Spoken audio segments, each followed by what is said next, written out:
Before we start coding, we need to sketch a simple user experience. We want to determine how a user will navigate through the application. And remember, this user experience does not have to be perfect at this point.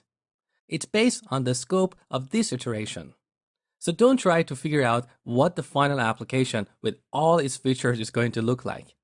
We want to sketch the simplest user experience based on the features we're going to implement in this iteration. Later on, as we implement more features, we can tweak the user experience and make it better in a step-by-step fashion. So we're going to give the user the ability to add a gig to start with. We need a form like this where they can enter the gig details. Now, the first question we should ask here is, what should happen when the user clicks the Save button? Ideally, we should redirect them to the list of their upcoming gigs, so they can edit or remove a gig if they made a mistake. But we don't have this use case in this iteration. Instead, we have View All Upcoming Gigs. So temporarily, we'll redirect them to the list of all upcoming gigs, which can be on the homepage for now. In this list, in front of each gig, we can put a button called Going with a question mark.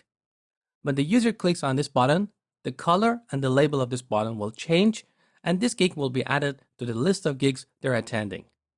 This is similar to how we follow people on Twitter.